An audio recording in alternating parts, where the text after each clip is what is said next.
I don't give a For what it's worth, I would never have involved your female friend.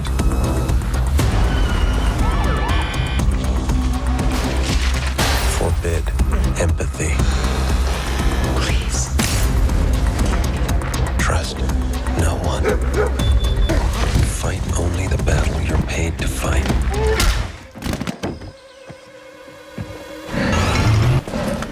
Breathe. Breathe. Calm. Prepare to be excited. This is what it takes if you want to succeed.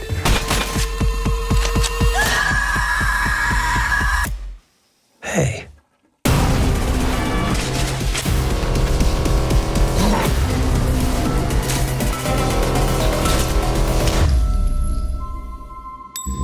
BoogeyMan band coming round the bend. Is BoogeyMan band?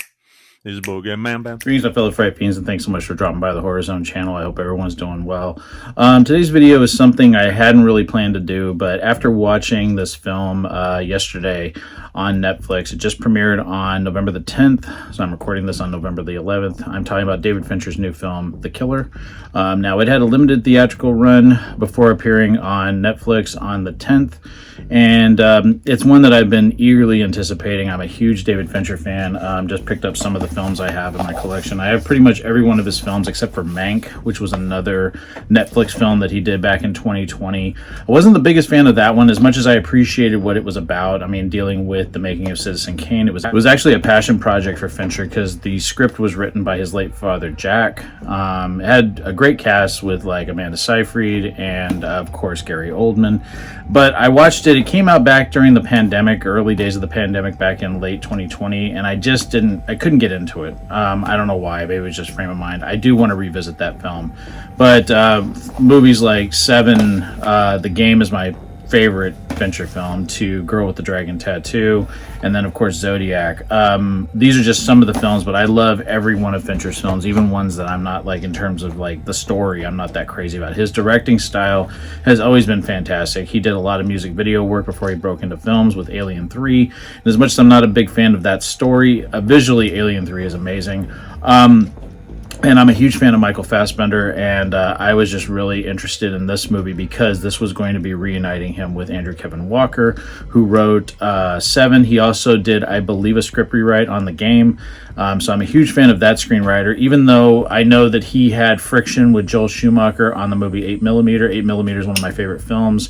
He did write that, but I know Schumacher changed some of the elements up, and from my readings about Andrew Kevin Walker, he has never seen the finished film. But going into The Killer, I just have to say, right now as it stands, it's my favorite film of the year. I've actually watched it 4 times in 2 days. I cannot stop watching. The score is done by Trent Reznor and Atticus Ross, who have been working with Fincher since The Social Network, which came out in 2010.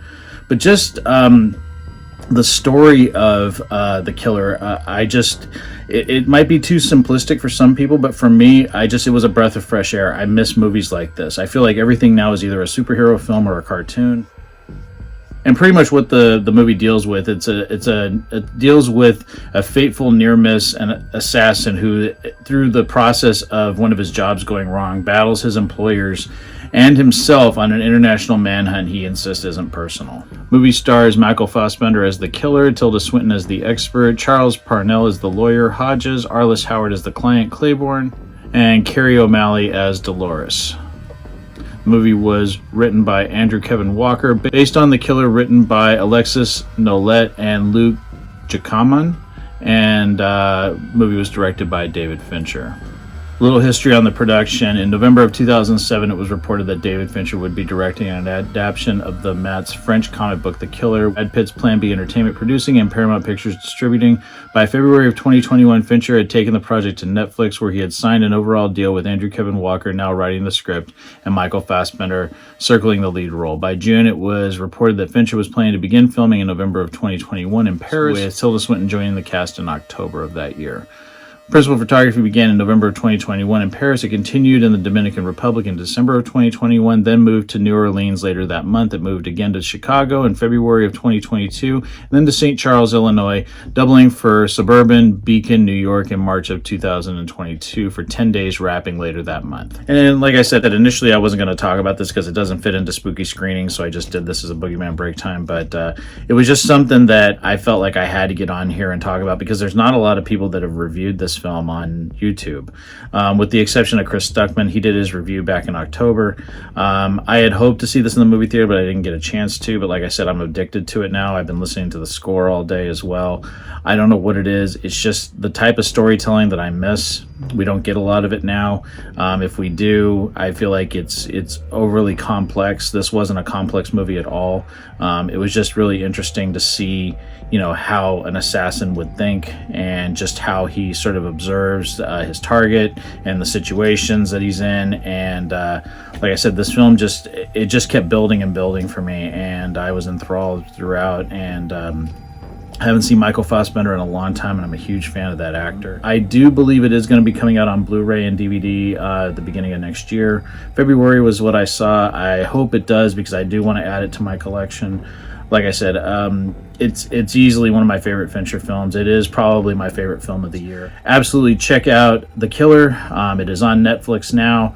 Absolutely worth it. I'm curious if anybody else has seen it. Leave me some thoughts down in the comment section below. Would love to hear from everyone. And I am working on some Salem's Lot content. It's going to be a little later than I wanted it to be, but it is going to be the next video. Will be my next quiet little tribute, focusing on Ron Scribner, a friend of mine who played Ralphie Glick in the film, and I can't wait to do that video and share it with everyone. And again, thank you so much for all the support, and I'll talk to you again real soon. Take it easy. Stay scared as always.